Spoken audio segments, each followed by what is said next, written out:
Iran's Fattah-2 hit Israel in 4 minutes, faster than the alert system can warn. If you've seen that claim, I want you to pause and notice what it's doing to your brain. 4 minutes is a magic number for panic content. It feels precise. It feels undeniable. It makes you think, there's no time, there's no defense, it's already over. But the truth is more complicated, and honestly, more useful. Because even in a world where missiles are faster and defenses are strained, the phrase 4 minutes is usually not describing the full flight. It's describing a slice of time, a final window, a moment where warning feels short even if detection happened earlier. So in this video, I'm going to do three things. First, what we actually know about Fattah-2 and the hypersonic claim, what's verified, what's not. Second, how Israel's warning system actually works, and why some people only experience the last 60 to 90 seconds, even when earlier alerts exist. And third, why this faster than warning narrative is being pushed so hard right now, and what the real risk is going forward. And I'll give you the takeaway right up front, so you're not waiting for the point. The biggest danger isn't that Israel gets zero warning. The biggest danger is that in a saturated attack, drones, missiles, decoys, multiple trajectories, the warning chain becomes inconsistent. Some people get 15 minutes, some people get 5, some people get a siren when it's already close, and that inconsistency is what breaks confidence and creates chaos. Now let's set the rules for this topic, because hypersonic stories are where misinformation thrives.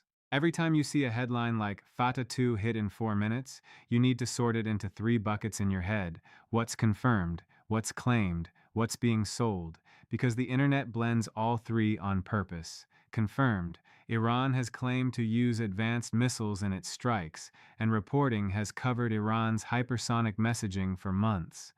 Credible outlets have also explained that hypersonic has a real definition, speed plus maneuverability, and that many missiles can be hypersonic in speed without being true hypersonic glide weapons in the way people imagine. That's why you'll see skepticism in serious reporting about which systems are truly operational and what has actually been deployed.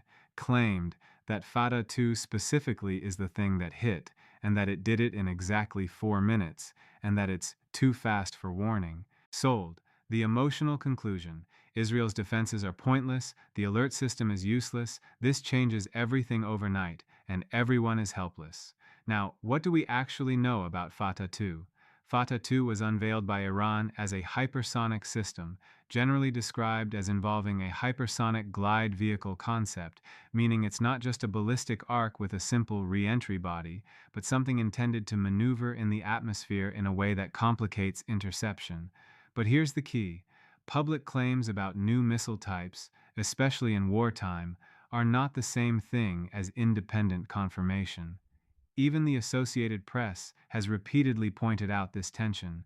Iran claims hypersonic capability, but outside experts often doubt what's truly operational and stress that maneuverability is the real challenge, not just raw speed. So, when a clip goes viral saying Fattah-2 hit, the honest posture is possible, but not automatically confirmed by a caption.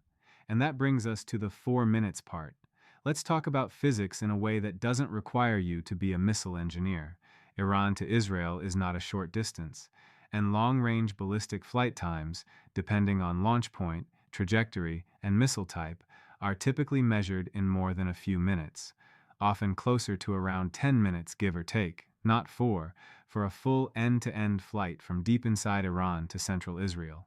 So when someone confidently says 4 minutes, the most likely truth is one of these: they're measuring from the moment the public heard the sirens, not from the launch. Or they're measuring from the moment a particular radar track became certain, not from first detection. Or they're describing the final phase, when the object is descending and the last window to take cover is short. In other words, 4 minutes is often a lived experience, not a full technical timeline. And that distinction matters because it changes what you blame. If you think the whole flight is 4 minutes, you conclude warning is impossible. If you understand it's the last window, you realize warning can still exist, but it may be uneven and compressed depending on the situation. Now let's talk about Israel's warning system, because this is the part that gets misunderstood constantly. Israel doesn't rely on one single alarm. It's layered. There's the phone alerts and early instructions. Then there are localized sirens. Then there are impact and aftermath notifications. And the reason it's layered is because Israel is trying to balance two competing problems. Problem one, warn early enough that people can move. Problem two, don't warn so often and so broadly that the entire country lives in nonstop paralysis and people stop listening. So, what happens in practice? In some cases, Israel's Home Front Command has issued earlier alerts to phones. Reporting in Israel has described early warnings that can arrive well before sirens, sometimes in the 15 to 30-minute range for expected ballistic missile attacks, depending on detection and assessment. In other cases, warning times have been much shorter.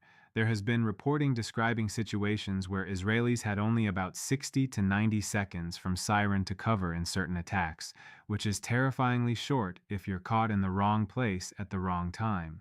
And Israeli reporting has also discussed that advanced warning times are often a few minutes at minimum and can vary, and that the system can't promise a fixed warning time because it depends on the specific threat, trajectory, and confidence. So the warning system isn't broken because people sometimes get short notice. It's operating in a reality where threat timelines are variable, and where the system sometimes delays sirens because it's trying to avoid false alarms or broad panic. Now, here's the part most people miss. What you experience depends on where you are. If a missile is headed toward the north, someone in the south may get nothing. If it's headed toward Tel Aviv, someone in Haifa may not get the same sequence. And because these attacks can come in waves, the system can also shift from early heads up to get down now, depending on how saturated the picture is. So when someone says faster than the alert system can warn, what they're really describing is faster than a consistent, comfortable warning experience. And yes, if you're the person who gets only the last minute, it feels like the system didn't warn at all. Now let's talk about why hypersonic glide vehicles, if truly deployed, could make that worse. The scary part isn't just speed, it's uncertainty. Traditional ballistic missiles tend to follow more predictable arcs, which makes it easier to estimate where they're headed earlier in flight. A maneuvering system can potentially keep the final target ambiguous longer, which can compress the moment when the system feels confident enough to trigger localized sirens. So the real risk isn't no warning. The real risk is late certainty, and late certainty produces late alarms. Now, let's also be honest about something else. Saturation can create the same problem even without true hypersonics. If you launch a mix, drones, cruise missiles, ballistic missiles, at different times, from different directions, you overload attention, you overload interceptor stockpiles, and you overload decision making. Defense becomes triage, and triage creates gaps. That's why you can see a situation where defenses intercept a very high percentage overall, but the few that get through feel psychologically like everything failed. Because humans don't experience percentages, they experience impact. Now, I want to address the faster than the alert system can warn hook directly, because this is where propaganda is hiding. If you can convince the public that warning is impossible, you create fear and helplessness. Fear and helplessness produce bad decisions. They also produce political pressure, and political pressure can force leaders into escalation choices they might not otherwise make. So the 4 minutes narrative is not just about technology, it's about psychology. Now, does this mean you should dismiss the risk? No. The risk is real, even if the 4 minutes claim is exaggerated. The real risk looks like this. Warning times can become less consistent. The defensive picture can become more chaotic.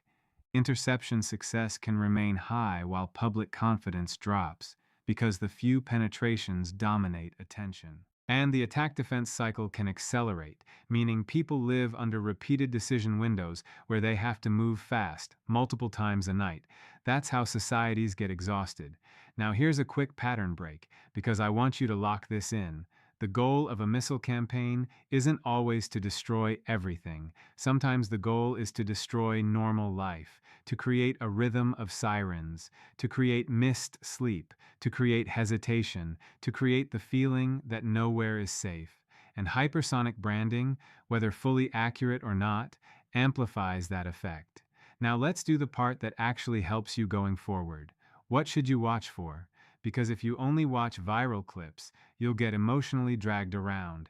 Here are 3 signals that matter more than the 4 minutes claim. First, do credible outlets converge on confirmed use of a specific system, like Fattah-2, not just Iran says? This matters because states will claim their most impressive weapon every time something gets through. Convergence over time is how you separate marketing from reality. Second, do warning procedures change? If Israel shifts how it pushes early alerts, expands buffer zones, changes siren thresholds, or modifies the phone alert logic, that's a sign the threat picture is forcing adaptation.